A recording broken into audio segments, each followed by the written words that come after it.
오랜만에 이런 분위기라서. 안녕하세요. 이름 이창훈입니다. 인사드리겠습니다. 대전에서 왔습니다. 완전 뛰어왔어요. 7시 시간 맞추느라고. 모르시는 분도 계실 것 같아서 제 소개해드리면, 저를 소개하는 것보다 우리 안희진 리더님은 다 잘 아실 거니까요. 안희진 리더님하고 같은 집에 살고 있습니다. 그리고 지금 직업은 이제 병원 하고 있어요. 병원. 대전 인근 지역에 한 100병상 정도 되는 병원이고, 오늘 정말 서울 오랜만에 와서 일찍 와서 이 파트너 분들하고 우리 다이아몬드 리더님 인사도 좀 하고 하려고 했는데 숨차네. 뛰어왔더니 오랜만에 왔더니 사당에서 거꾸로 신도림 쪽으로 가가지고 뛰어왔습니다. 점심 먹으려는데 목사님이 피를 토하고 한 분 오셨고, 또 한 2시 반쯤에 이제 정리 좀 하고 나가려고 하는데, 또 제가 잘 가는 손칼국수 할아버지가 또 제초제 먹고 오셔가지고 30분 동안 심폐소생술하고 보호자한테 그만하자고 설명하러 나가면 간호사가 와서 맥박이 돌아왔습니다. 또 들어가고 그걸 한 3번 했는데, 3번 하고 나서 이제 좀 안정돼가지고 충북대학교 병원 호송하고 그러다 보니까 조금 늦었어요. 오늘 정말 뛰기도 많이 뛰고 심폐소생술도 많이 하고 팔도 뻐근하고 여러가지로 상황이 육체적으로는 안 좋지만 정신적으로는 좋습니다. 자, 강의 시작할게요. 네.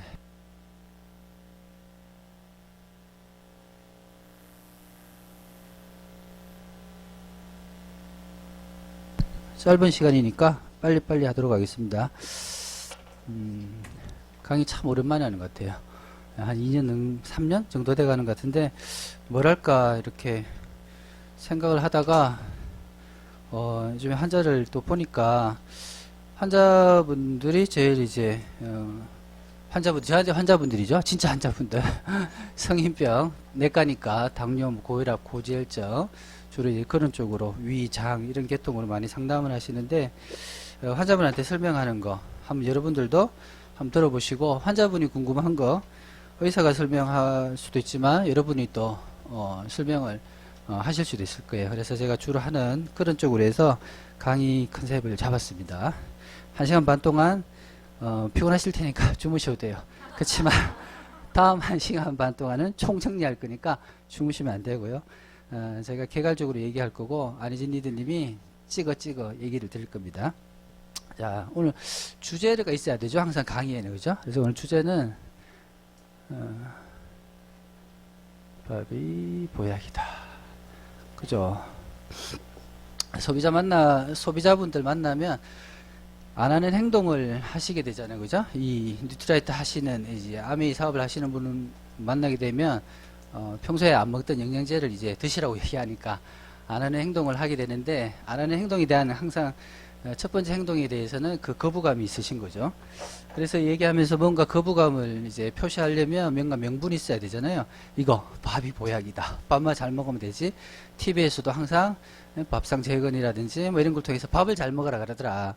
영양제 필요 없다. 이야기를 많이 하시는데, 진짜 이 밥이 보약인지 한번 살펴보도록 하겠습니다. 우리가 밥 먹는 과정과 이 대변까지 나오는 과정을 한번 쭉 얘기 드리고, 이 밥이 보약인지 아닌지 한 1시간 반 동안 보도록 하겠습니다.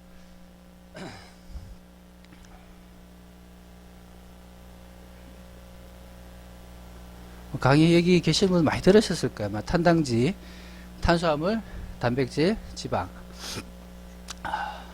물론 탄당지 말고도 뭐 식이섬유도 있을 거고 뭐 많겠죠.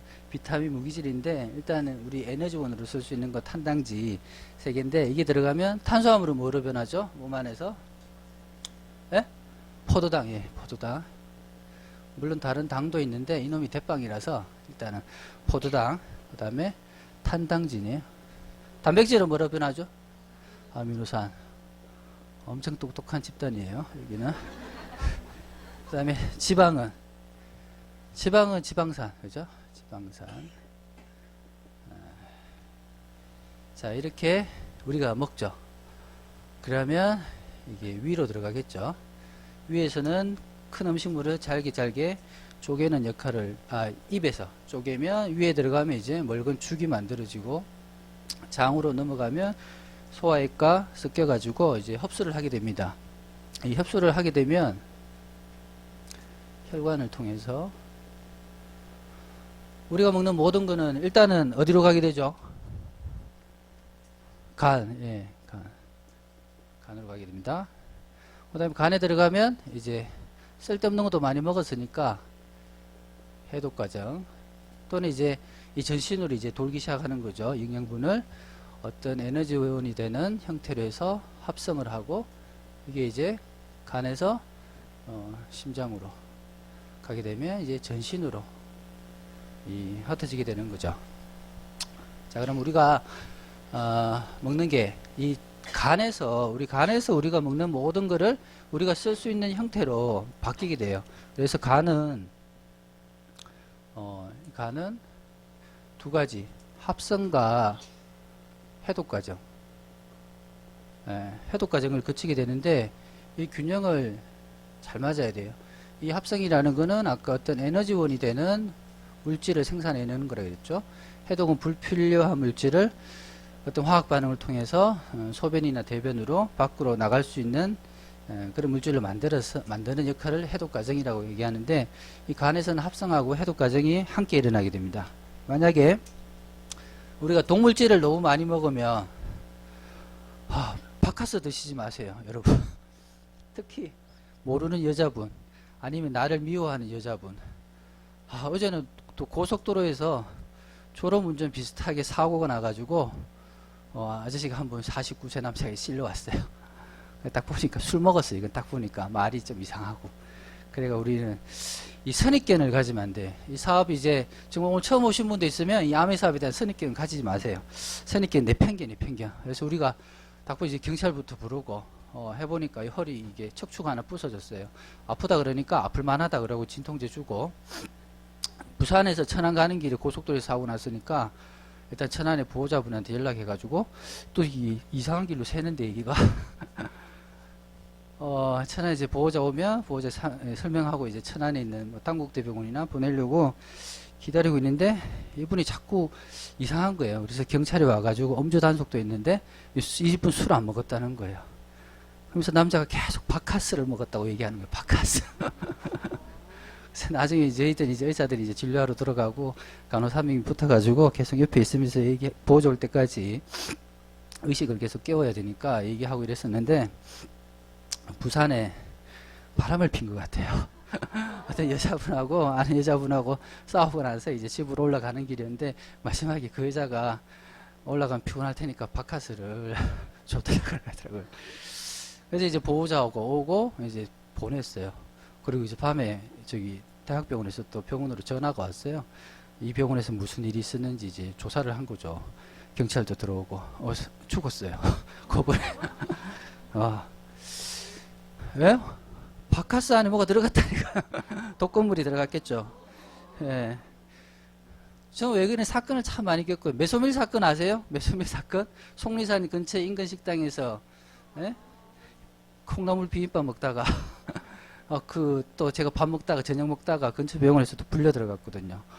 6명이 설사한다고 좀 오셔가지고 별거 아닌 것 같아서 당직 의사 보라고 하고 돌아서려는데 화장실에 누가 피똥을 쌌다 그래가지고 그때부터 점점 나빠지더니만 이제 또 충북대병원 2명, 효성병원, 인근병원들이 6명이 이렇게 분할을 했는데 하여튼 저는 사건 사고가 참 많은 것 같습니다. 그래서 우리는 항상 이제 동물질을 먹습니다. 바카스를 먹든지 간에 콩나무 비빔밥을 먹었는데 누가 메소밀이라는 제초제를 섞든지 간에 아니면 일상생활 속에 잘 모르고 오죠. 많은 음식을 섭취하게 되죠. 만드는 사람도 이게 나쁜지는 모르고 오죠. 나쁜 사람이 아니겠죠. 정말 나쁜 거를 알고 이 음식을 만들었다면 참 그 사람 나쁠 거지만 과학이 발달하지 않아서 몰랐던 거죠. 트랜스 지방 같은 거. 트랜스 지방이 나쁘다는 거 공식적으로 인정받은 해가 몇 해죠? 몇 년도예요? 트랜스 지방. FDA에서 식품의 그 허용량을 엄격하게 결정하고 우리나라도 그 다음 해에 결정을 했었죠. 몇 년도입니까? 소비자가 물어보면 어떡할 거예요? 공부하셔야죠. 트랜스지방 엄청나게 독덩어리잖아요. 그 여러 가지 우리가 일상생활에 여러 가지 독을 먹습니다. 독을 먹으면 다행히 우리는 바카스 같이 대량 용량이 아니면 아주 소량의 용량이 들어오면 간에서 해독을 다 하게 돼요. 근데 간에서 해독을 하게 되면 간은 또 무슨 일을 해야 되죠? 에너지원이 되는 물질을 합성해야 되잖아요. 합성해야 되는데 이 해독하다 보면 이 간에서 이 합성을 한 데 필요한 또 물질이 사라지는 거예요. 그러면 간에서 이 합성과 해독 과정을 겪을 때 어떤 A라는 물질이 C로 전환이 돼요. 이게 하나의 해독 부산물일 수도 있고 에너지원이 되는 물질도 있습니다. 여기서 뭐가 필요할까요? 여기서 항상 화학 반응은 뭔가 연결해주는 매개체가 있어야 됩니다. 그래서 이거를 효소라고 해요. 주로 뭐죠? 카탈라제, 에이즈 이게 다제 이렇게 붙는 거 있죠. 이런 효소.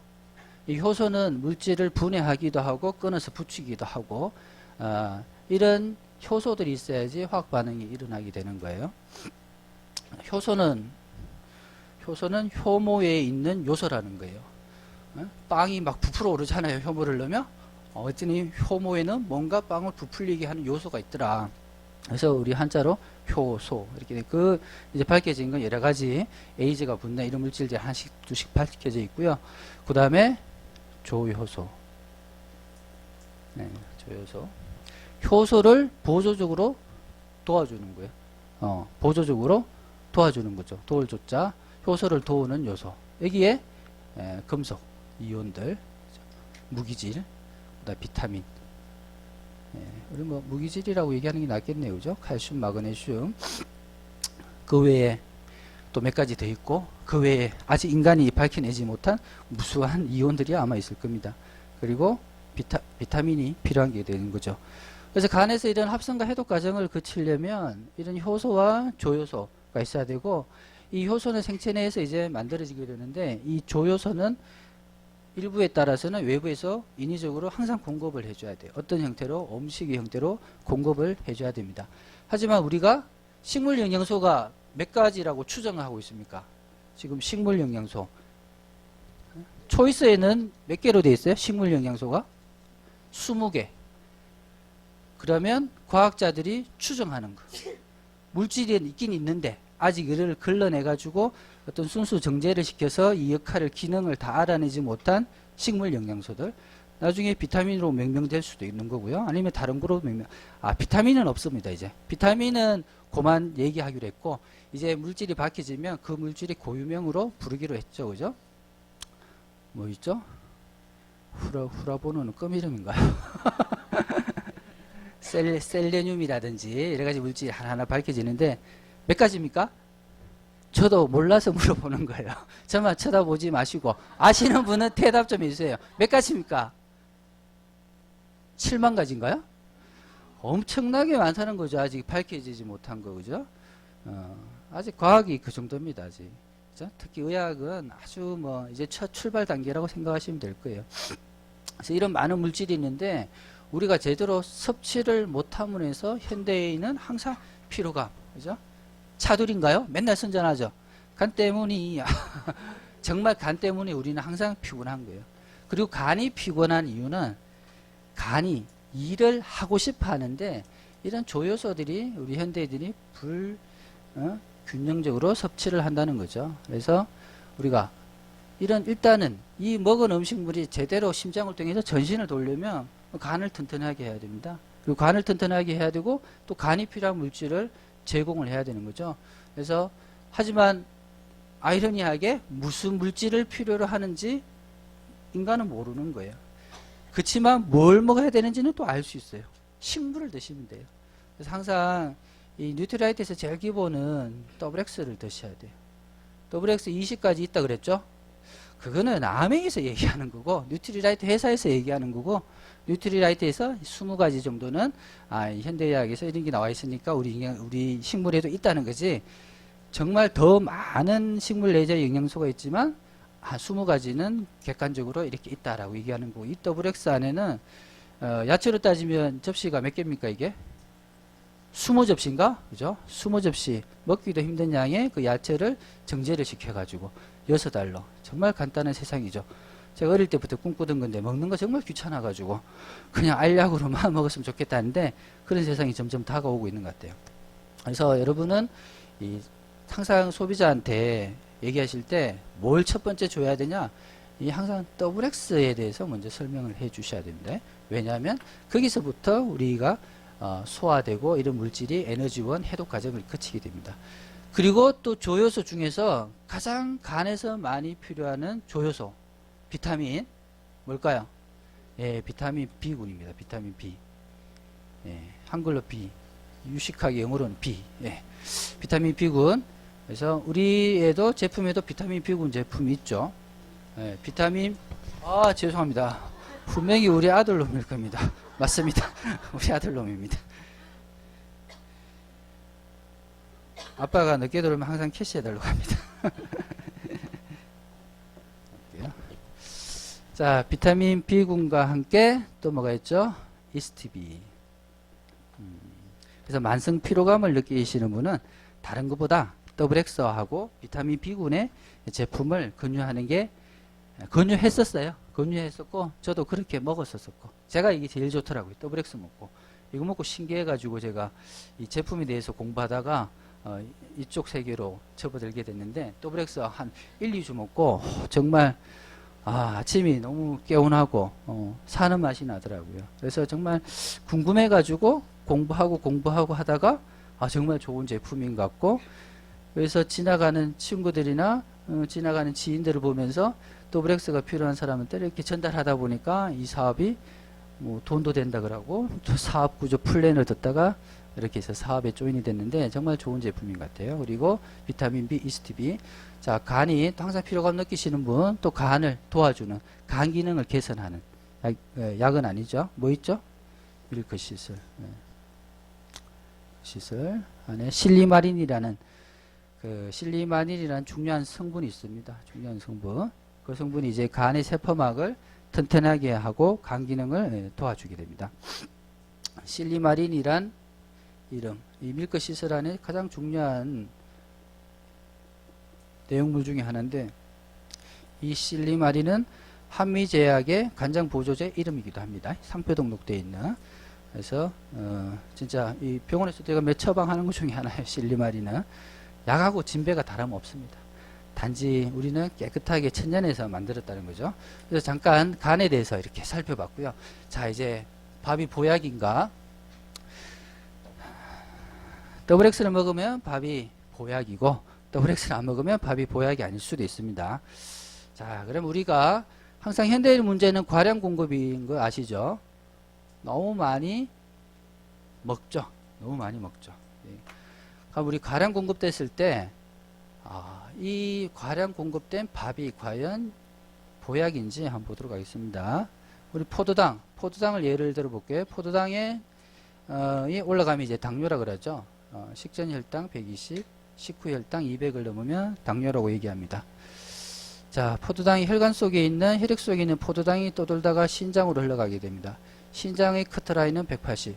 180을 넘으면 신장에서는 필요 없다고 생각해요. 그래서 다 어디로 내보내는가 하면 180 이전에는 이렇게 걸러가지고 다시 인체 내로 넣어주게 되는데 180이 넘으면 너무 많잖아요. 쓸데없이 많잖아요. 그죠? 쓸데없이 많으면 사람이 자꾸 부풀어 오를 거 아니에요. 그죠?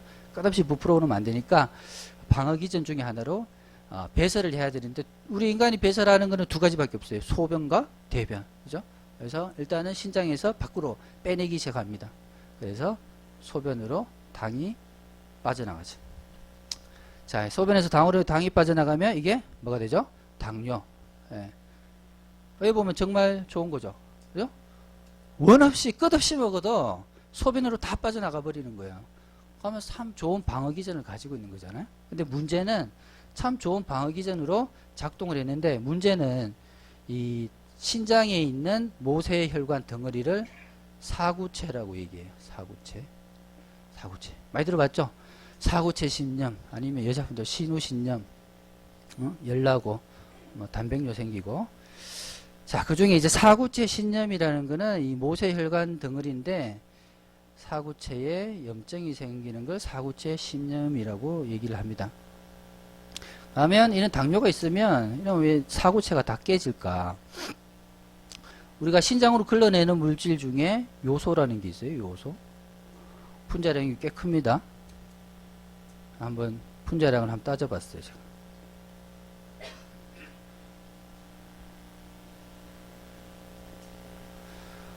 요소는 요렇게 탄소, 산소, 질소, 수소 몇 개씩.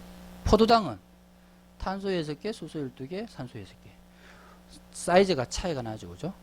이 혈관들이 이렇게 미세한 모세혈관이잖아요. 미세혈관. 요소가 요 정도라면 포도당은 이 정도예요. 그러니까 포도당이 지나가면서 이 사구체 모세혈관 덩어리를 다 깨신다고, 그냥 쉽게 깨버린다고 생각하면 돼요. 그래서 염증이 생기는 거래요. 그래서 당뇨가 오래되신 분은 이제 콩팥이 망가지고 투석하시는 분도 생기는 거죠. 참 좋은 방어 기전이긴 한데 또 이런 부작용이 있는 방어 기전이죠. 그래서 이런 합병증이 생기는 거예요. 또 포도당이 혈관에 떠돌아다면서 인체에 있는 혈관들을 또 깨부수는 거죠. 쉽게 말하면. 자, 그러면 포도당이 봅시다. 포도당이 이 간에서 이제 합성과 대사 해독 과정을 거칠 때 이 포도당 아미노산 지방산이 뭉쳐가지고 원하는 것을 만들어내요. 단백질을 만들어낼 수 있고 다시 탄수화물을 만들어낼 수도 있어요. 놀랍지 않아요? 정말 인체는 놀라운 것 같아요. 인체뿐만이 아니고 동물들이 놀랍죠. 동물들이. 그죠? 옛날에 할머니들 맨날 와가지고 건강검진 하시면 고지혈증이 너무 많아요. 요즘 고지혈증. 예? 콜레스테롤 수치가 너무 높은 분이 너무 많은데 항상 얘기하는 게 나는 풀밖에 안 먹는데 그래서 내가 3년간을 그 질문을 어떻게 대답할까 연구하다가 이 신문에서 찾았어요. 소는 풀만 먹는데 고기가 그렇게 많다. 할머니 소를 봐라. 소는 풀만 먹지 않냐. 풀도 많이 먹으면 살이 찔 수 있고 또 할머니 밥까지 먹지 않냐. 어? 그게 몸에 너무 많이 드시면 몸에 들어와가지고 이 지방 덩어리로 변할 수 있다. 그 이후로부터는 참 진료하기가 수월해졌어요. 자, 그런 식으로 이 채식만 하시는 분들도 있고, 뭐 고기를 섭취하지 않아도 이 안에 항상 이렇게 서로 간에 변환이 일어나게 됩니다. 이 포도당이 지방으로 변환을 하기도 하죠. 포도당이 너무 과잉으로 많아지면, 그죠? 빵순이들, 빵만 먹는 분들, 밥은 안 먹지만 빵만 드시는 분들 있죠. 빵순이들. 그러면 이게 들어가면 지방으로 또 변하게 돼요. 그럼 지방은 지방세포의 축적이 되겠죠. 자, 지방세포의 축적이 됩니다. 그러면 지방세포의 축적이 되면 또 지방이 생각을 해봅니다. 우리 주인은 맨날 나한테만 지방 얹어가지고 보기도 싫게 힘들어 죽겠네. 뚱뚱하게 만드는 거죠. 그죠? 그래서 열을 받아요. 얘가 또 지방이 열 받아가지고 가만히 보니까 이 신장이 일을 안 하는 것 같아요. 얘가 원래 배설을 다 해주면 자기한테 안 들어오는데 그래서 또 얘가 또 신호를 딱 내려요. 어떤 호르몬 신호를 딱 내려가지고 인슐린이라는 놈을 꼬셔요. 인슐린은 당을 떨어뜨리게 하는 거죠. 인슐린이라는 건 당뇨 환자들 인슐린. 그래서 이 지방세포가 인슐린한테 신호를 보내가지고 야, 내 죽겠다. 너무 뚱뚱해져가지고 네가 좀 일 좀 하지 마라. 일 좀 하지 마라. 라고 신호를 냅니다. 그러면 인슐린은 몸에서 분비되긴 분비되는데 일을 안 해요. 그럼 인슐린이 일을 안 하면 어떻게 돼요? 당이 올라가죠. 당이 올라가면 누가 또 일을 해야 되죠? 또 신장이 일을 해야 되는 거예요. 그래서 지방세포는 자기 나름대로 이렇게 또 그러니까 재밌게 설명하는 겁니다. 지방이 진짜 생각을 하는 건 아닙니다. 그래서 이거를 인슐린 저항성이라고 그래요. 인슐린 저항성. 근데 또 부작용이 또 만만치 않아요. 인슐린이 또 기능을 안 하면 콜레스테롤 합성이 또 증가돼요. 간에서.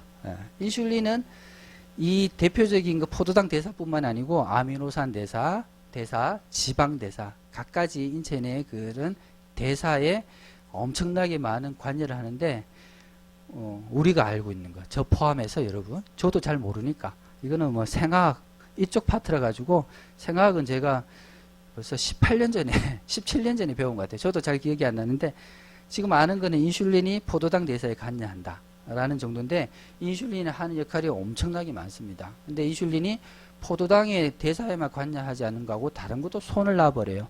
그래서 인슐린이 손을 놔버리면 콜레스테롤이 또 올라가는 거예요. 그래서 또 고지혈증이 당뇨 환자들 고지혈증 생기는 이유가 이런 인슐린 저항성 때문이거든요. 자, 그래서 우리가 밥이 보약이라서 보약은 많이 먹어야 되잖아요. 그죠? 좋은 거니까. 많이 먹게 되면 간단하게 얘기됐지만 포도당 섭취를 많이 하게 되면 필연적으로 예, 분위기 좋습니다. 사이키도 틀어주셔야지. 당뇨가 생기고 또 그로 인해서 여러 가지 신장이 망가지면서 투석하시는 분들도 있고, 그죠? 또 머리로 가는 혈관이 막혀서 뇌졸중도 생기시고, 심장으로 가는 혈관이 막혀가지고 심근경색 협심증도 생기고, 망막에 미세혈관들이 막히면 망막증도 생기고, 여러 가지 뭐 다리로 가는 혈액순환도 안 좋으면 다리도 끊어 나가야 되고, 그죠? 여러 가지 문제가 많이 생기죠. 또 이 지방을 많이 섭취해도 또 거꾸로 당뇨가 생길 수 있고, 고지혈증이라든지 이 성인병이 이 저거들끼리 노는 거예요. 사람 가지고. 그래서 이거를 그냥 대사증후군 많이 들어보셨죠? 대사증후군. 이게 가만히 보니까 당뇨, 고혈압, 고지혈증 이런 신체 내 신진대사가 따로따로 노는 게 아니고 한 통속이 돼가지고 완전 인간을 골탕 먹이는 거예요.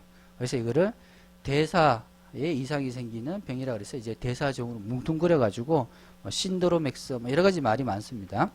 그래서 대사증후군이란 얘기가 나오는데, 자, 그래서 밥은 이런 거 간단하게 볼 때 밥만 먹어서는 절대 보약이 아니죠. 이거는 밥은 잘못 드시면 독이에요, 독. 그죠? 그래서 첫 번째, 밥이 보약이다 라고 얘기하시는 분한테 밥은 너무 많이 먹으면 독이 될 수 있다. 독이다. 이렇게 옛날에 얘기 들었던 것 같아요. 자, 그 다음에 지방을 많이 먹었을 경우에 또 어떻게 되는지 한번 보겠습니다. 지방 너무 많이 먹어, 삼겹살 너무 많이, 기름진 거 너무 많이 드시면 설사하죠. 다음날에. 특히 중국집 같은데 이제는 나이가 조금씩 들어가니까 정말 음식을 많이 못 먹는 게 너무 안타까운 것 같아요. 많이 먹었다 그러면 그 다음날 화장실을 좀 장기간 있어야 돼요. 그런 거 보면 우리가 과량을 섭취했을 때 이게 시계가 있나요? 7시 반이구나. 이게 과량을 섭취하면 장으로 이제 흘러 들어가게 돼요. 그러면 지방이 과량 섭취했을 때 장으로 흘러 들어가게 됩니다. 장으로 흘러 들어가고요. 장에는 음식물도 있지만 이제 유산균하고 유해균 두 가지 균들이 있어요. 좋게는 한 70대 30으로 사이좋게 있으면 제일 좋고, 유산균이 좋아하는 먹이는 식이섬유. 다 아시죠? 자, 유해균이 좋아하는 거는 지방. 근데 현대인들의 이 기름 섭취, 지방 섭취가 많아지다 보니까, 지방인 섭취가 많아지니까 뭐가 많아지겠습니까? 유해균이 많아지죠. 자, 그러면 유해균은 우리 몸에 필요할까요? 필요하지 않을까요? 필요해요. 유해균을 다 죽이면 사람이 죽을 수 있을까요? 유해균만 아니 유산균, 유해균 다 죽였다. 장내 세균을 다 죽였다. 사람이 죽습니다. 항생제. 우리 항생제를 이런저런 이유로 쓰게 되죠, 그죠? 항생제, 뭐 폐렴이 걸려서 항생제 먹어야 되잖아요. 주사도 쓰기도 하고. 항생제를 먹으면 이 항생제가 머리가 엄청 좋아가지고 우리 미사일 뭐 비싼 미사일 같은 거 있잖아요. 딱 공격 지점만 때리는 거. 폐만 딱 때릴까요? 안 그래요. 온몸에 있는데 다 때려버리는 거죠. 그 중에 이제 장에 유산균하고 유해균. 유산균 죽어나가는 것까지는 괜찮아요. 근데 이 유해균이 죽으면 어떻게 되는가 하면 이 유해균이 있음으로 인해서 나쁜 균이 들어오지 못하게 됐는데, 이 유해균이 죽으면 더 나쁜 놈이 장으로 들어와서 이 번식을 하기 시작하는 거예요.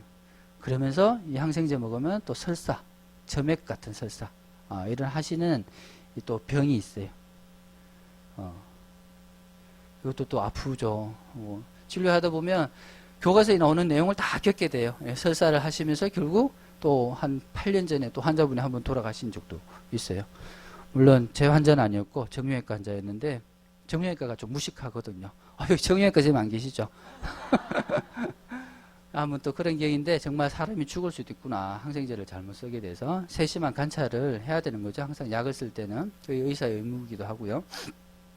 그럼 이 유해균이 더 나쁜 균이 상주하는 걸 방비를 한다 그랬잖아요. 그럼 자기가 뭘 가지고 있는가 하면 나쁜 균이 상제하지 못하도록, 들어오지 못하도록 독소를 막 내뿜어요. 근데 지금 현대인은 특히 과민성 장증후군 있으신 분 보면 이 유해균이 한 70% 정도 차지하고 유산균이, 좋은 유산균이 한 30% 정도밖에 차지한다고 그래요. 그래서 유해균이 70% 차지하면서 많은 독소를 내뿜습니다. 이 독소를 내뿜게 되면 세포가 피해를 받잖아요. 하면 세포가 이제 또 수리를 해야 되잖아요. 세포가 세포 수리를 하고 그다음에 기능인데 세포를 수리를 DNA를 수리를 하다 보면 좀 잘못할 수도 있잖아요. 그죠? 항상 누구든지 100% 잘하시는 분 없을 거예요. 이 마찬가지 이 세포도 수리를 하다 보면 잘못 수리를 해가지고 이렇게 변성이 오게 되잖아요. 이 변성이 오게 되면 이게 그냥 도태돼서 죽으면 되는데 또 재수 없이 이놈이 계속 자라는 거예요. 끝없이 자라면 뭡니까? 뭐 암이죠. 암의 특징 첫 번째 끝없이 자란다. 끝없이 이 좁은 공간 안에서 그죠? 다른 세포들은 이 공간을 차지하면서 어느 정도 순간이 되면 자연적으로 이제 죽게 돼요. 저거들 룰에 따라서 룰에 따라서 죽게 되는데 이 암의 특징 첫 번째가 끝없이 자란다. 끝없이 자란다. 그래서 암을 발생하고 그래서 어디서? 장에서. 장 중에 대장에서 발생하니까 대장암이라고 얘기하고요. 그 다음에 이 독소가 나오면서 세포가 그죠? 정말 똥을 한 3일 못 누신 분이 옆에서 방구 끼면 정신 못 차리잖아요. 이 장세포도 이 해가 독소를 뿜어내면 정신을 못 차려. 기능이 떨어져 버려요. 그래서 자기 할 일을 잊어버리는 거죠. 그래서 현대인 참 많죠. 과민성 대장증후군. 오늘은 그 할아버지 안 오셨는데 3일을 맨날 오세요. 약도 안 타가시면서. 한 달 전에 와서 내가 장이 안 좋은 것 같아서 대장 내시경 한번 해보겠다 그래서 예약 잡아드렸는데 말도 안 하고 안 오시고 그 다음에 또 오셔가지고 고민해서 다시 왔다 그래서 예약을 해서 대장 내시경을 해드렸는데 아무 이상도 없는 거예요. 근데 자기는 불편하잖아요. 내가 괜찮다고 했는데 3일간 찾아와서 정말 괜찮냐를 물어보고 괜찮다 그러면 또 돌아가세요. 그래서 이게 참 불편한 것 같아요. 사람들한테. 그래서 이런 과민성 대장증후군이 많이 발생하고 그래서 또 한번 밥이 보약입니까? 지방 음식을 많이 먹으면 밥이 뭐가 되죠? 암이 돼요. 암이다. 밥만 많이 먹어서는 안 된다는 거죠. 자, 우리가 장 건강을 위해서 여기 계신 분들 다 드시겠지만 저도 정말 좋아하는 제품 중에 하나예요. 인테스티 플로라. 그렇죠?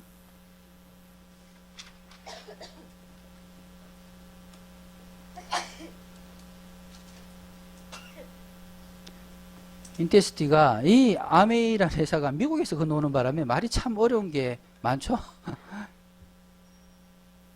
인테스티 장이란 뜻이고 플로라는 상주 균 정종 상주하는 세균.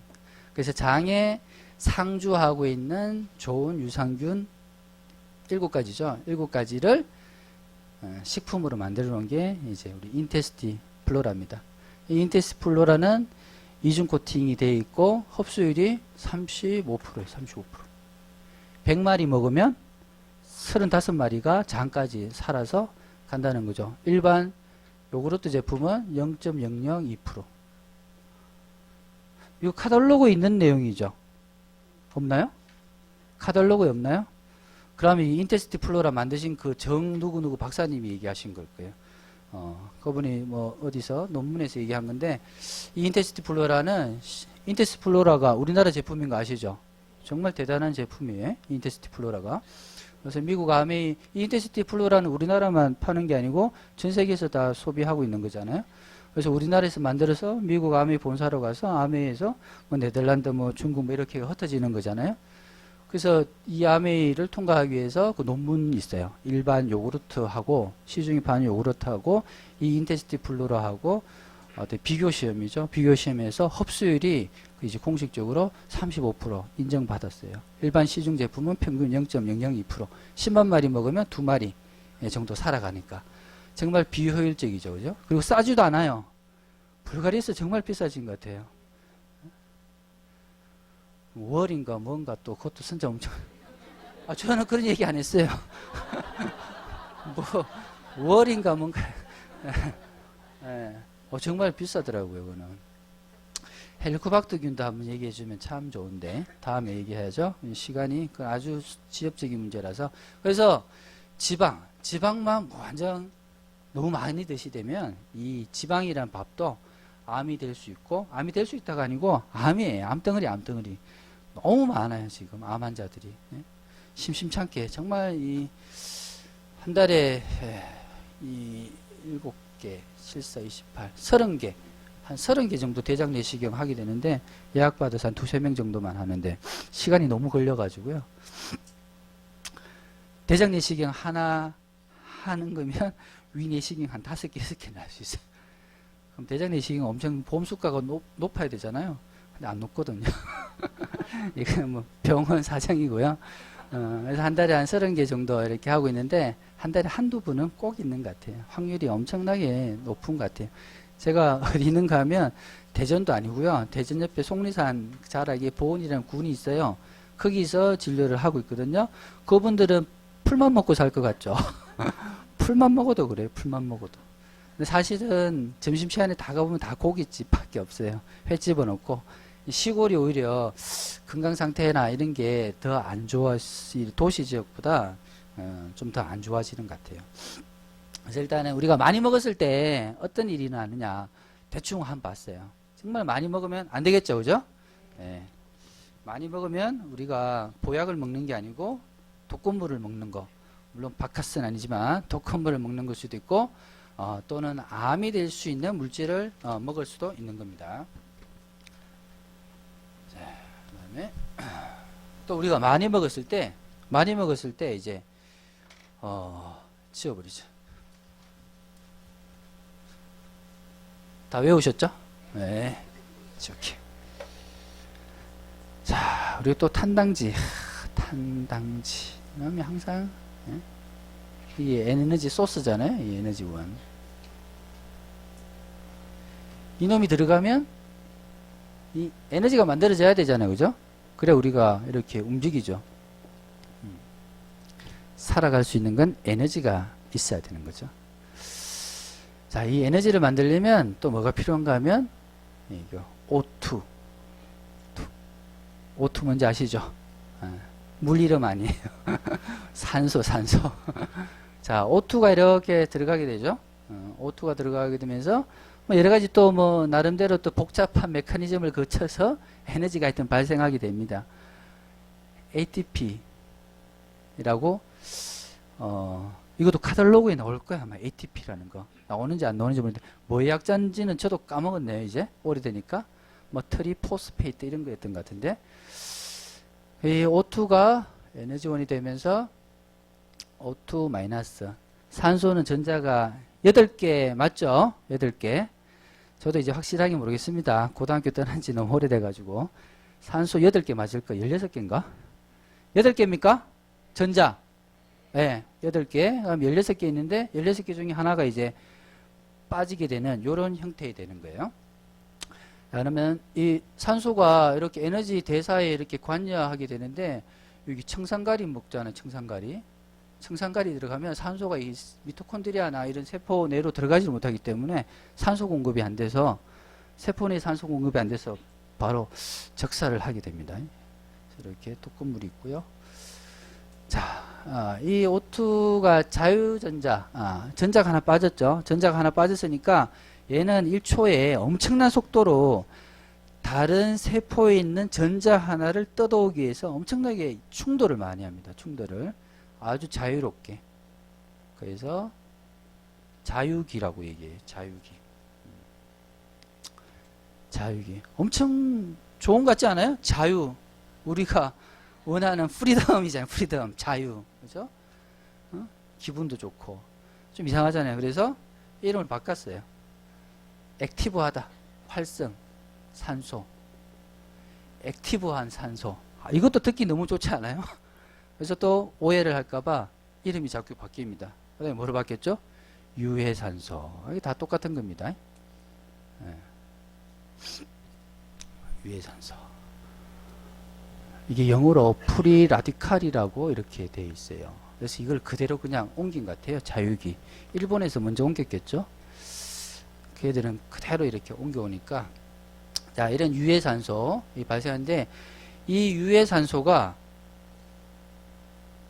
아까도 얘기한 그런 대장에서 얘기한 것처럼 어떤 독소에 의해서 세포 변성이 일어나는 것처럼 이 유해산소로 인해서 세포가 엄청나게 죽어나가면서 또 깨지는 거죠. 못 살게 되는 거죠. 힘들게 살고. 또 세포를 복구를 또 해야 되죠. 또 복구하다 보면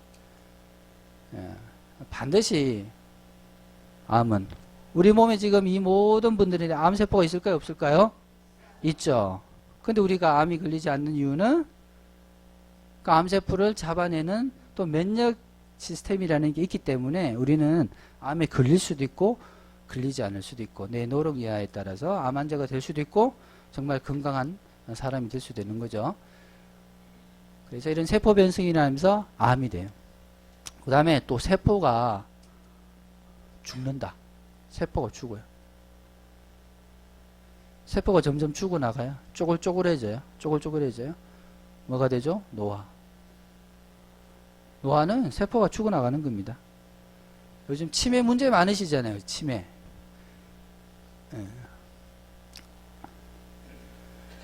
치매 진단하는 방법이 있을까요? 치매는 진단하는 방법이 없어요.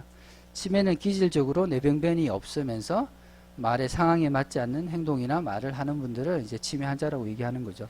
그래서 치매 진단하려면 항상 CT를 먼저 찍어야 돼요.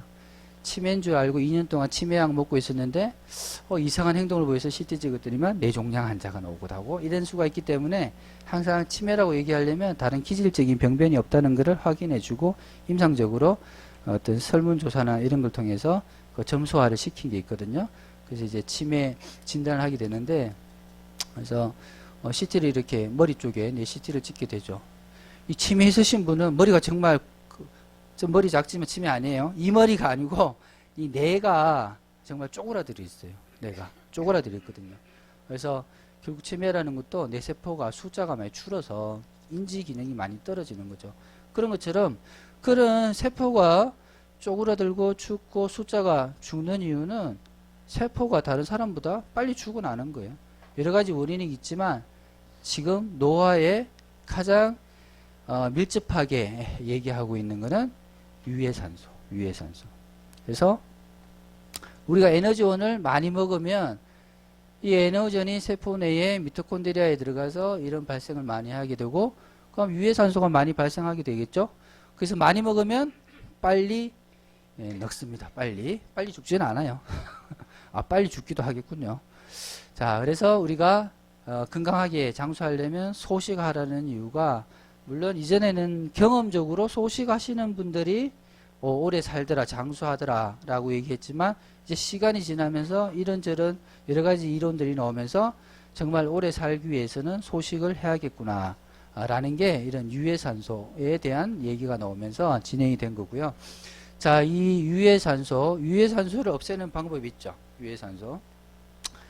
여기서 이 모든 일이 뭐 다른 데서도 일어날 수 있지만 세포 내에 미토콘드리아라는 거 들어보셨죠? 세포 내에. 제가 처음에 암의 사업할 때만 해도 이 미토콘드리아라는 말이 정말 사업자한테도 어려운 단어였는데 이제는 다 한 번쯤은 들어보셨을 거예요. 뭐 하는 건지는 잘 모르지만 하여튼 우리 몸의 합성과 해독을 하는 장기가 간이라 그러면 세포 내에서 어떤 이런 에너지 발생하는 장소가 이 미토콘드리아입니다. 미토콘드리아는 집신 모양으로 이렇게 길쭉하게 생겼고 안에 이렇게 주름이 많이 잡혀 있다고 얘기를 하죠. 그래서 이런 세포 내 이 에너지 대사가 어디서 일어나는가 하면 여기 내막에서 일어나요. 이 내막에서 일어나는데 이 내막에 또 뭐가 존재하는가 하면 코큐텐이 존재합니다. 그래서 이 코큐텐은 내막을 왔다 갔다 하다가 이게 자유 부위는 아니고 자유기가 발생하면 이 코큐텐이 잡아먹어요. 잡아먹는다고 생각하면 돼요. 우리는 쉽게 해야 돼요. 왜냐? 이 사업은 복지 사업이기 때문에 너무 어렵게 얘기하면 안 돼요. 특히 소비자한테 쉽게 그죠? 얘기를 해야 되는데 이 자유기가 나오면 이 유해산소가 나오면 코큐텐이 그 즉시 바로 잡아먹기 시작합니다. 그래서 이런 거를 항산화제라고 얘기하거든요. 자, 그럼 우리 인체는 평균적으로 봐서 몇 살 때부터 노화를 시작하냐? 나이로 봐서, 인체 나이로 봐서요. 40세? 쌤이래. 쌤이 아니고. 리더님은 40세까지 피부가 탱탱하셨어요? 저는 노화가 느끼는 게 대학교 2학년 때 머리가 빠지기 시작해서 늙는구나. 머리가 빠지니까 세포가 제 기능을 한다면 머리 안 빠져야 되잖아요. 그래서 야 20대부터 늙는구나. 그죠? 그리고 제일 예쁜 게 한 뭐 대학생 정도잖아요. 여자분들 피부 이렇게 보면 제일 탱탱하고 그죠? 탱탱하고. 그래서 이 코큐텐은 우리 인체 내에서 이렇게 합성이 됩니다. 합성이 돼요. 합성이 되는데 언제부터 이 합성 능력이 떨어질까요? 20세. 그래서 이 노화, 사람이 노화하는 그 시점하고 코큐텐이 떨어지는 시점하고 얼추 비슷하더라. 그래서 이 노화라는 건 결국 이 유해산소가 어떤 세포 변성, 세포를 죽이기 시작하는데 이 코큐텐이 그전까지는 잘 막아주고 있었는데 20세를 넘어서면서 코큐텐의 인체 내 합성 능력이 떨어지고 당연히 농도가 떨어지면서 그 역할을 제대로 수행하지 못하다 보니까 이 유해산소가 제멋대로 굴어서 그때부터 늙기 시작하더라. 그래서 코큐텐은 항산화제, 가장 최근에 발견된 항산화제죠. 그죠? 우리가 뭐 다른 것도 알고 있습니다. 피 속에 떠돌아다니면서 물에 녹아가지고 수용성, 비타민, 피 속에서 막 이런 항산화 작용을 하는 거 두 가지가 있죠. 비타민 C, 비타민 B. 그 다음에 세포막이나 세포 내에서 비타민 E, 비타민 A, 그 다음에 셀레늄. 셀레늄. 강남에서 노화 방지 클리닉에서 제일 많이 팔았다는 그 비타민이기도 하죠. 셀레늄. 토양 속에 희귀약이 존재해서 일반 음식으로는 절대 아무리 많이 먹어도 보충할 수 없을 거라는 그 셀레늄. 비타민C의 항산화 효과에 1997배라는 이 셀레늄. 대단한 거죠. 셀레늄 먹으면 힘이 번쩍번쩍 쏟을까요? 절대 그렇진 않아요. 제가 먹어봐서 아는데. 하지만 100세를 생각하고 있기 때문에 항상 먹고 있습니다. 셀레늄. 비타민C보다 항산화 효과가 2000배 정도. 그 다음에 이제 발견되는 게 세포 내의 미토콘드리아. 안에서 작동, 특히 내막이 작동하는 이제 이 코큐텐. 그래서 참 많은 영양제가 이렇게 공부하면 공부할수록 안 먹을 수가 없어요. 안 먹을 수가. 그죠? 여러 가지 이유 때문에. 가장 심각한 게 치매잖아요. 그죠? 치매. 그러면 뇌에 충분한 영양소를 공급해 줘야 되잖아요. 그럼 뇌와 뇌에 뭐 여러 가지 지방산이 많이 필요하겠지만 내가 가장 많이 좋아하는 거 DHA. 그죠? DHA. 안 먹을 수 없잖아요. 이거 듣고는. 아인슈타인도 선전한 DH 우유. 그죠? 이것도 먹어야 되고. 또 레시틴. 또 어떻게 밝혀냈는지 신경하고 신경 사이에 시냅스라고 연결 통로가 있는데 그 전달 물질이 이 콜린 성분이 들어간 이 레시틴이라는 거. 내 기능을, 인지 기능을 발달하고 애가 이거 먹으면 막 100점 맞고 이런다는 놀라운 설명을 들을 때마다 긴가민가 하고 하지만 집에서 돌아가면 먹여볼까 이 생각을 하게 될 수밖에 없는 영양제. 그죠? 그만큼 건강에 관심이 많다는 거죠. 자, 그래서 이 코큐텐이 또 이 안에서 춤을 추듯이 왔다 갔다 하면서 이제 생계역이면 해봐라. 유해산소 잡아 죽인다. 이렇게 하게 있겠죠? 막 이렇게 미끈미끈한 이 막들은 지방산으로 이루어져 있으니까 이 미끈미끈하게 돌아다니는데 도로가 덜컹덜컹거리면 안 되겠죠. 이 코큐텐이 작동을 잘하기 위해서 여기 이 지방산 중에 이 카디오리핀이라는 지방산이 또 있어요. 이 카디오리핀을 많이 이런 내막까지 침투를 해서 이 내막을 부드럽게 하면 이 코큐텐의 활동 능력이 막 뛰어나잖아요. 그래서 이 카디오리핀을 또 피부에 넣어주기도 해요. 이게 뭐죠? 그렇죠. 크림LX죠. 크림LX. 그래서 크림LX를 먹고 코큐텐까지 먹으면 이거는 우린 엄청난 무기를 가지고 있는 거예요. 피부에 대해서는. 그죠? 코큐텐이 많이 일할 수 있도록 맨놈을 넣어주고 그 도로를 잘 깔아주면 피부가 엄청 탱탱탱 하게 되겠죠. 대단한 기술이죠. 대단한 기술입니다. 정말 세포의 그 방어막, 물도 뚫기 힘들다는 그 피부 방어막, 그거를 뚫어서 진피까지 들어가서 진피의 세포 내의 세포막을 통과해서 미토콘드리아 외막을 통과해서 내막까지 밀어준다는 크리메렉스. 믿겨지세요? 그치만 부인할 수 없는 거는 놀라운 내 피부, 그죠? 시간이 지날수록 좋아지는 피부. 그런 거 보면 또 맞는 것 같기도 하고, 또 자서전을 읽어보면 니체하고 저희가 거짓말을 할 사람은 아닌 것 같고, 또 그 아들들한테 교육을 잘 시켰을 것 같고, 그래서 믿는 거죠. 그래서 믿게 되는데, 얘기를 하면서도, 오늘 또 얘기를 하면서도 정말 그럴까? 저렇게 기술이 대단할까? 라는 생각을 하지만 정말 그런 것 같아요. 크리메렉스 좀 비싸서 그렇죠. 그래서 밥은 많이 먹으면 뭐죠? 유해산소가 많아지니까 밥 많이 먹는 거는 노화예요, 노화. 밥 많이 드시면 안 됩니다. 근데 조절이 안 되죠, 솔직히. 조절이 안 됩니다. 우리 탱커가 열심히 해야 되는데, 아는데 조절이 안 돼요, 조절이. 그래서 책부터 읽어야 돼요, 그죠? 책을 많이 읽어가지고 마인드 정리부터 하셔야 돼. 자, 카디오 리핑까지 얘기했고, 그 다음에, 자, 그래서 우리가 이제 어쩔 수 없잖아요. 먹을 수밖에 없잖아. 먹고 싶은 것도 먹고 살아야 되잖아. 현대인의 가장 큰 문제점, 상대적 빈곤감이잖아요. 그냥 뭐 자동차 그냥 자전거 타고 다니면 돼요. 그죠? 집 좁아도 좀 살고 되면 되고, 밥만 먹으면 되고, 이렇게 살아도 되지만, 살아가는데 아무런 문제 없지만, 분명히 고등학교 때 나보다 공부 못했는데 저놈이 성공을 했단 말이야. 이러면 괜히 내가 초라해지고, 상대적인 빈곤감을 느끼게 된다는 거죠. 인정하고. 그거를 극복하지 못할 거면 어떻게 해야 되죠? 돈을 많이 버셔야 돼요. 마찬가지. 밥 먹는 거 이렇게 안 좋다고 얘기를 하는데도 조절이 안 되잖아요. 내 마음이 조절이 안 되면 인정하고 뭘 해야 되죠? 먹긴 먹되 들어오지 못하게 이제 방비를 해야죠. 방비를 하셔야 돼요. 자, 방비하는 방법. 빵순이부터 얘기해 봅시다. 빵순이. 탄수화물 엄청 먹어야 되죠.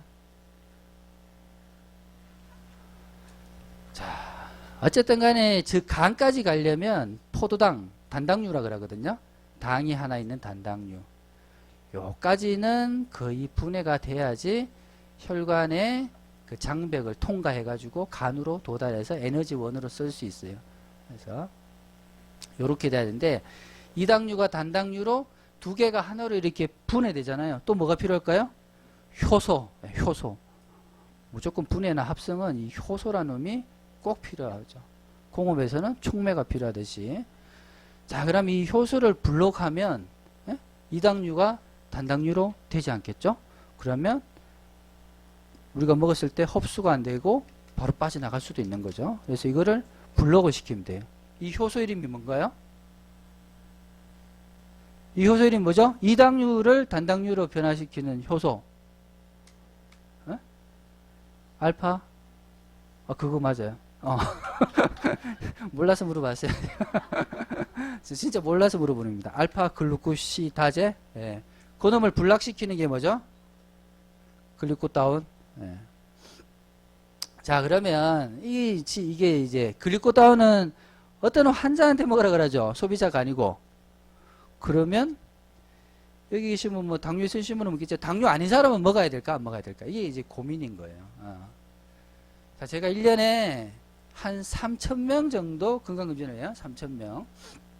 3,000명 정도 1년간에 걸쳐서 건강검진을 쭉 합니다. 한 달에 그냥 한 300장 하는 거죠. 판독을. 오늘 판독 안 하고 왔네. 급히 나온다고. 판독을 해야 되는데 정말 놀라워요. 이게 혈압이 높든지 당뇨는 아닌데 정상은 110, 20명. 이제 금식하고 하시니까 110 이하면 정상, 126이면 당뇨라 그러는데 요 카테고리에 있는 사람이 너무 많다는 거죠. 언젠간 이분들이 이렇게 흘러갈 거고, 여기도 뭐 한 7, 80% 정도는 되실 거야 아마. 서울분도 잘 드시고 하니까 훤하시네 전부 다. 그죠? 그래서 한번 내 당 상태를 한번 체크해 보세요. 저도 정상 아니더라고. 당뇨끼가 있더라고요. 당뇨끼. 의사들이 흔히 얘기하는 당뇨끼. 우리 안혜진 리더님도 당뇨끼가 있고 한번 재봤더니만, 그래서 그런 내가 당을 어디 뭐 한번 재볼 수 있죠. 친구 집에 뭐 가서 당뇨 환자가 있었는데 한번 재볼 수도 있는 거고, 또 병원에서 건강검진 하다가 내 당 상태를 한번 볼 수도 있는 거고. 그래서 당뇨끼가 있으신 분들, 그래서 탄수화물 섭취를 많이 자제를 하셔야 되는데 도저히 자제가 안 되신다는 분들, 그리고 체중이 본인이 생각하지 말고 남이 판단해서 좀 나가신다는 분. 본인은 항상 괜찮다고 생각해. 본인은 남이 판단해서 특히 이제 뭐 영양사분이 이제 영양 상담할 때 당신은 과체중입니다 이렇게 얘기한 그런 분들은 드셔야 돼요. 글리코다운. 먹긴 먹되 내 몸으로 못 들어오게 방비를 하셔야 되죠. 그 다음에 또 이 포도당이 간에서 지방으로 전환이 된다 그랬잖아요. 그 포도당이 간으로 지방될 때 또 뭐가 필요하죠? 효소. 이거 되게 이름이 어려웠던 것 같아요. 나 못 외우는데. 하여튼 효소 있어요. 초이스에 보면 나와 있어요. 자, 이 효소를 분lok시켜서 인체 내에 들어온 이 포도당을 일단은 지방으로 변환시키지 못하게 하자. 이게 슬림 스마트. 슬림 스마트. 그러면 포도당이 지방으로 변환되지 않으면 이것도 어디로 가요? 어디로 간다 그랬죠? 신장으로 간다 그랬죠? 그렇지는 않고요. 글리코겐이라는 또 포도당을 나중에 쓰는 것을 대비해 가지고 저장하는 이 물질이 또 간에 있어요. 글리코겐이라는 물질이 있거든요. 그래서 일단은 인체 내에 들어오지 못하게 하는 거 글리코다운, 글리코다운입니다. 글리코다운이고 이거는 약으로도 쓰고 있어요. 아카보스, 보글리코스. 제가 실제로 당뇨 환자들한테 쓰는 약이에요. 그래서 이거 글리코다운이 이렇게 국내에 처음 들어올 때, 야, 이거 의료법 위반이 안 걸리나? 약인데 이거 식품을 어떻게 등록을 해주나? 라는 생각을 했었어요. 우리 그 에키네시아인가? 못 들어오죠? 그게 제가 얼핏 옛날에 그 PT 플래티늄 되면 저기 워크힐 가잖아요. 그때 박세준 사장님하고 같은 테이블에 앉았나? 옆에 앉았나는 모르겠는데 그 얘기 잠깐 들은 것 같아요.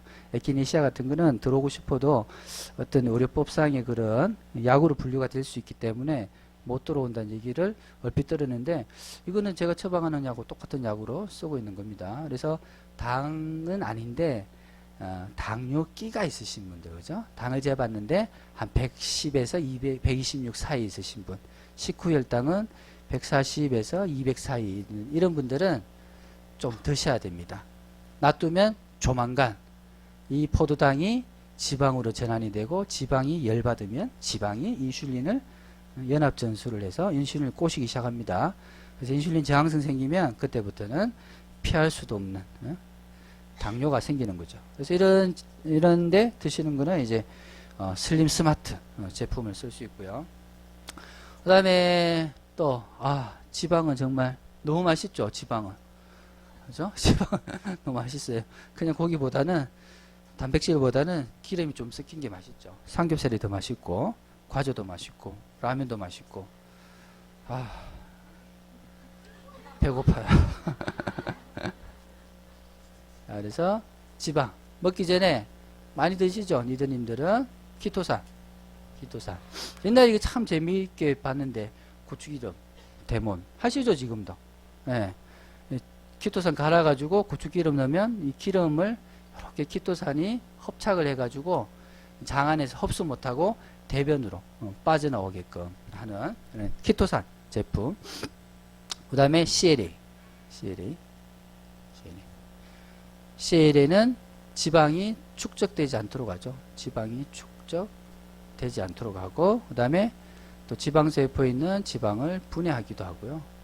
그 다음에 정말 놀랍잖아요. 이 기술이라는 게. 물론 암이 단독 보유 기술이죠. 특허까지 걸려 있겠죠. 지방세포를 사멸한다. 와, 정말 엄청난 거예요, 이거는. 비만은 두 개 있잖아요. 소화비만, 성인비만. 소아 비만은 한참 자라는 시기에 너무 많이 엄마가 아빠가 줄 수도 있는 거지만 하여튼 부모가 너무 많이 챙겨줘가지고 이 숫자가 너무 많아진 거죠. 그래서 얘는 나이가 돼서 장가가나 시집갈 때 돼서 일시적인 다이어트를 해가지고 일시적으로 체중 감량을 하더라도 조금만 방심하면 숫자가 많기 때문에 일단은 이 사업을 잘 하시려면 숫자가 많아야 돼. 숫자가. 파트너 숫자도 많아야 되고 소비자 숫자도 많아야 돼. 네트워크는 이 숫자 싸움인 것 같아요. 그래서 이 지방도 이 숫자가 많아지면 이 소화당뇨는 정말 컨트롤하기 힘들잖아요. 거기에 비해서 성인 당뇨는 더 이상 이제 20살이 넘어서니까 어떤 성장을 하는 게 아니죠. 크기가 커진다 그러죠. 그래서 성인 비만이 좀 더 소아 비만보다는 양호하죠. 근데 이제 소아 비만이 자꾸 많아져 가지고 큰일인데 이 CLA를 먹으면 이 지방 세포가 죽는다잖아요. 응? 아마 소아 비만이었던 성인 어렸을 때 비만이었던 성인도 이 CLA를 먹으면 일단은 성인 비만으로 바뀔 수 있는 거예요. 그죠? 이론적으로.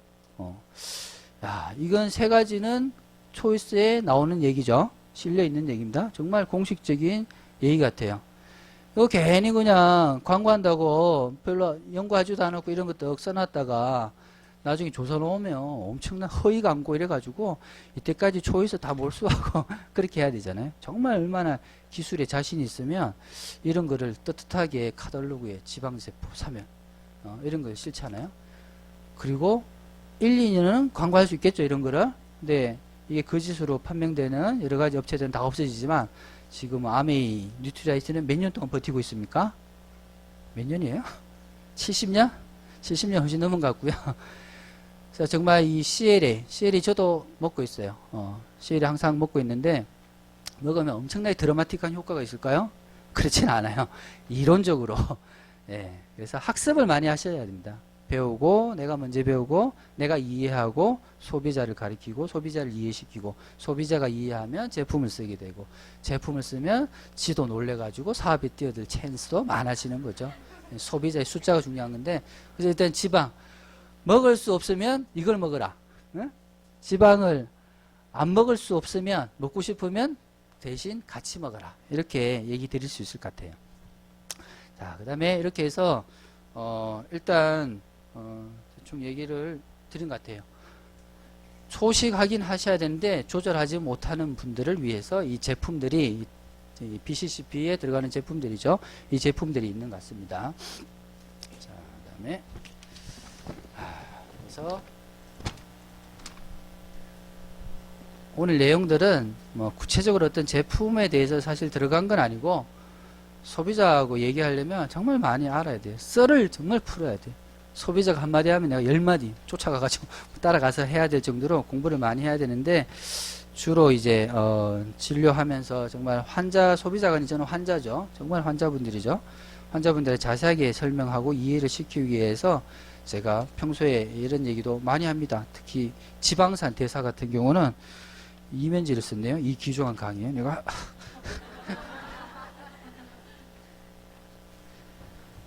자, 그 다음에 이제 한번 얘기 드리고 싶은 거는 이제 또 지방, 아까 하다가 지방산 대사에 대해서 얘기 드릴게요. 지방산 대사.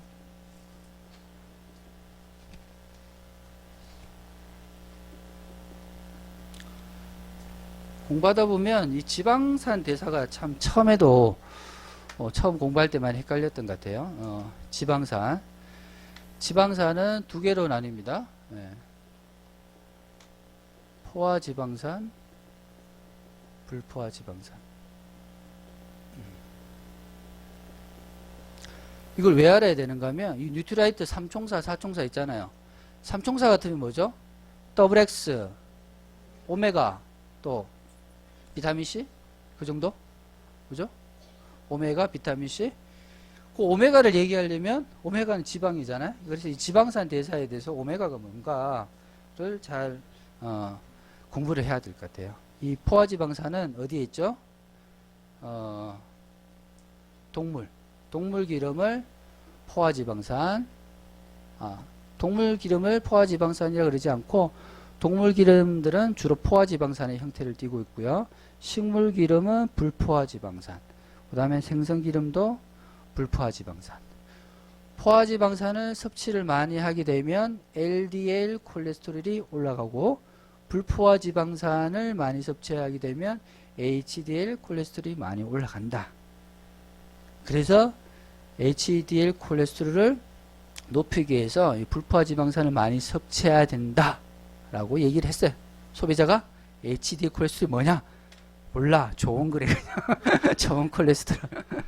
이런 얘기를 할 수밖에 없잖아요. 그래서 이 HDL하고 LDL하고 이제 얘기를 한번 드릴게요. 왜냐하면 저도 많이 당황스러워요. 이거는 우리가 이 토탈 총 콜레스테롤 CHOL로 쓸게요. 기니까 토탈 콜레스테롤이 있겠죠. 그러면 이 안에는 HDL 콜레스테롤도 있고 그 다음에 LDL 콜레스테롤도 있고 그 다음에 뭐 중성지방도 있을 거고 공식이 5분의 중성지방인가 이럴 거예요. 요즘 제가 시험을 잘 안 쳐서 자세하게 잘 모릅니다. 대충 이래요. 대충. 혹시 공부 잘하시는 분 욕하지 마세요. 욕하지 말고 대충만 하여튼 뭐 여러 가지 합쳐져 가지고 토탈 콜레스테롤이다 이렇게 얘기하는데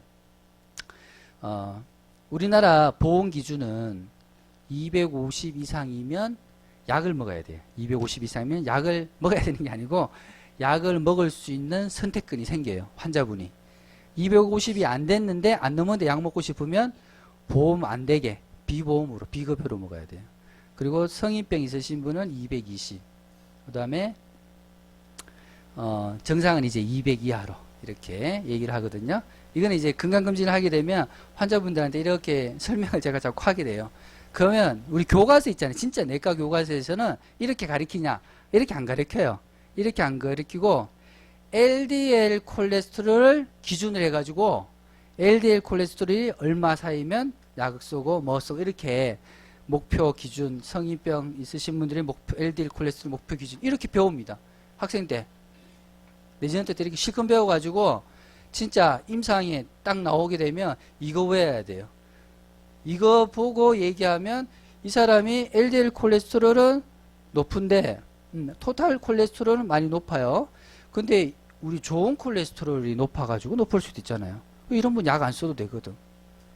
그래서 LDL 이거를 하는 게 맞죠. 이론적으로 맞는데 우리나라 규정이 이렇게 돼서 맨날 이것만 이렇게 외우잖아요. 제가 이거 제가 구체적으로 얘기하나요? 130, 160?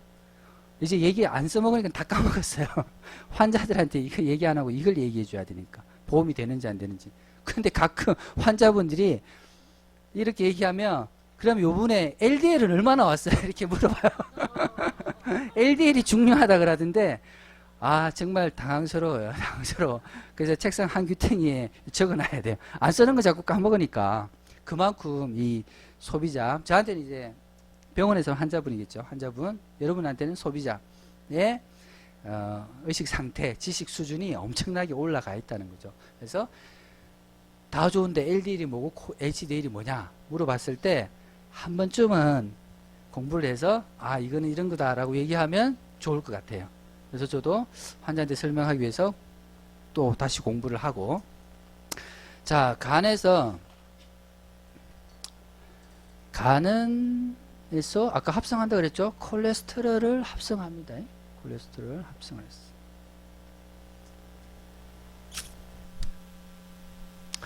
자, 콜레스테롤은 어떤 뭐 분자 구조가 또 있겠죠. 뭐 오각형이 링이고 뭐고 뭐 이렇게 해서 있을까요? 뭐 이렇게 해가지고 또 뭐 가지가 뭐가 붙고 뭐 복잡한 이 분자 구조인데 콜레스테롤의 주 원료는 뭘까요? 지방. 아닙니다. 지방이 아니에요. 아미노산부터 시작해서 연결고리가 오각형 고리가 만들어지면서 콜레스테롤이 만들어져요. 지방 자체가 어떤 콜레스테롤의 골격에 주된 건 아니에요. 그 오각형 고리, 항상 오각형 고리가 있거든요. 그 스테로이드란 핵이라는 건데 그 오각형 고리에서 뭐 가지치기에 따라서 뭐 다른 여러 가지 다른 물질로 바뀌게 되는데 자, 이 콜레스테롤은 중요한 게 세포막.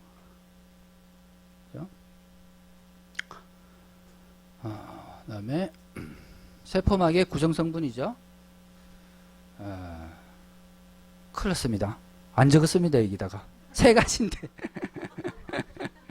아예 적었습니다. 적었습니다.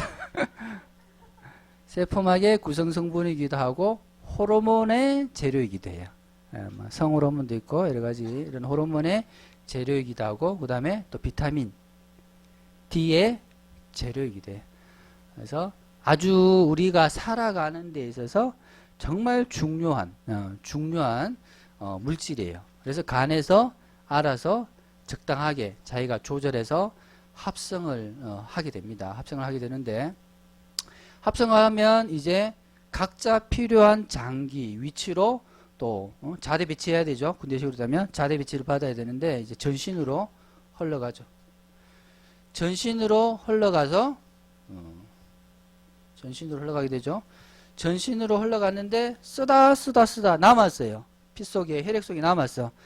그러면 다시 자대 배치를 하기 위해서 떨거지들은 일단 본대로 다시 보내야 되니 간으로 다시 돌아가요. 전신으로 갔다가 이렇게 막 써이고 남은 것들은 이 떨거지들은 이 간으로 이렇게 돌아가게 돼요.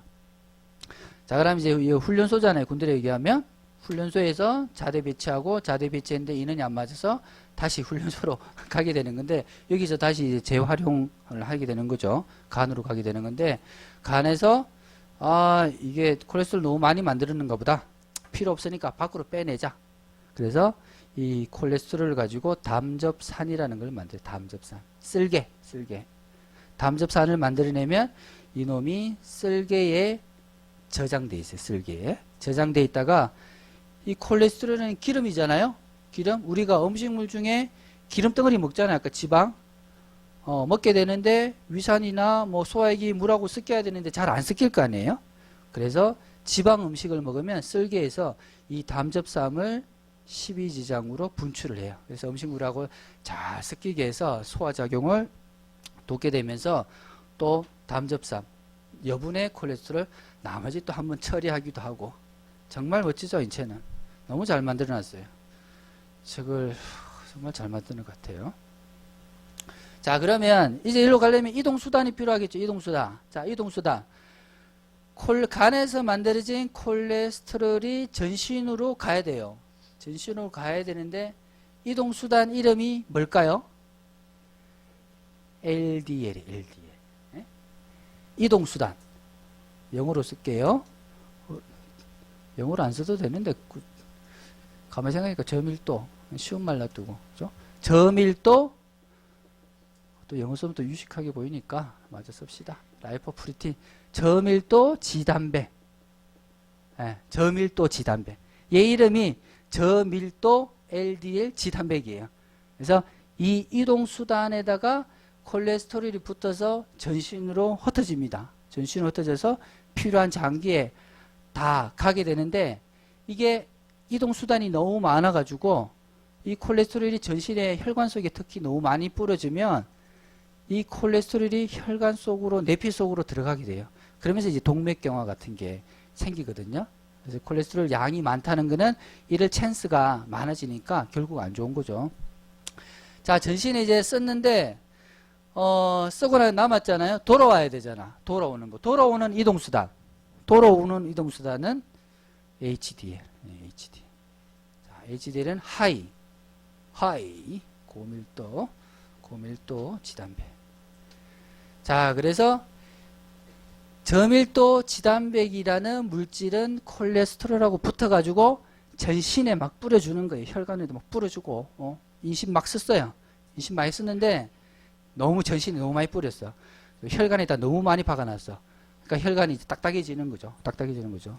그리고 HDL이라는 거는 끄집어내요. 끄집어내가지고 니 너무 많이 쌓였다. 일로 와라. 다시 본대로 돌아가자. 본대로 돌아가가지고 일로 가서 우리 자유롭게 대변으로 빠져나가자. 밖에 나가 살자. 이렇게 되는 거예요. 이렇게. 이게 이제 지질대사 중에 콜레스테롤 이게 하나의 변천사죠. 이렇게 돼서 이렇게 올라가는 거예요. 자, 그래서 LDL 콜레스테롤이 많아지면 이 간에 있는 콜레스테롤 자꾸 혈관이나 이런 데 전신을 너무 많이 과잉 뿌려주다 보니까 아까 얘기한 대사증후군 그런 합병증을 일으키는 거 결국에는 동맥경화. 이 동맥경화가 제일 무서운 거예요. 동맥경화로 인해서 나이 드신 분들의 모든 병이 발병하는 거죠. 뇌졸중이라든지 특히 치매 치매가 너무 큰 문제가 될 것 같은데 정말 빌베리 DH 꼭 좀 드세요. 사업 하셔가지고 큰 성공하셔가지고 치매 걸리면 큰일이잖아요, 그죠? 하기야 뭐 엔드 파트너 좋으시면 됐죠. 뭐 그게 삶의 목적이니까 결혼 서약을 했으니까 그렇게. 자, LDL. 그다음에 그래서 결국은 이제 LDL, HDL의 의미를 알았죠. 근데 우리가 동물성 기름을 많이 드시면 이 저밀도 지단백 합성을 증진시키는 거고, 우리가 불포화 지방산을 많이 드시게 되면 이 HDL이라는 이송수단을 많이 합성시키죠. 그래서 HDL이 많아지면 혈관 속에 있는 콜레스테롤이 적다고 생각하시면 돼요. 그래서 어떤 동맥경화, 여러 가지 질병의 첫 출발점, 동맥경화를 예방할 수 있습니다. 그 중에 우리는 생선에 있는, 생선 중에 뭔 생선이죠? 연어죠, 연어. 연어에 있는 기름을 우리가 추출해가지고 만들어 놓은 거잖아요. 그래서 그거를 우리가 오메가3라고 얘기해요. 오메가3. 오메가3. 3 뭔지 아세요? 3? 오메가3 왜 오메가3인지. 이게 지방산의 이 탄소, 카본, C로 표시하거든요. 이게 뭐 단일 결합도 있고, 이렇게 이중 결합도 있고 한데, 왼쪽에서, 그죠? 왼쪽. 이쪽이 알파예요, 알파. 알파, 오메가가 이렇게 그리나요? 맞나? 알파. 처음과 끝이잖아요. 끝에 탄소 세 번째에 이중 결합이 있으니까 끝에 세 번째 위치에 이중 결합이 있어서 오메가3. 여섯 번째 있으면 오메가6. 아홉 번째 있으면 맞아요. 정말 똑똑하세요. 자, 오메가3 중에 우리가 특히 오메가3, 우리 오메가3 제품이 많이 들어있는 게 EPA, 그 다음에 DHA. EPA, 뭐 어려워요. 또 에이코사 뭔가 하여튼 이 야매가 미국에서 건너와가지고 단어가 됐다 어려워요. 자, EPA. 그래서 이런 EPA를 많이 드시면 심혈관계 질환을 예방한다. 그 다음에 DHA는 이제 눈 영양, 그죠? 눈 영양하고, 그 다음에 뇌 영양.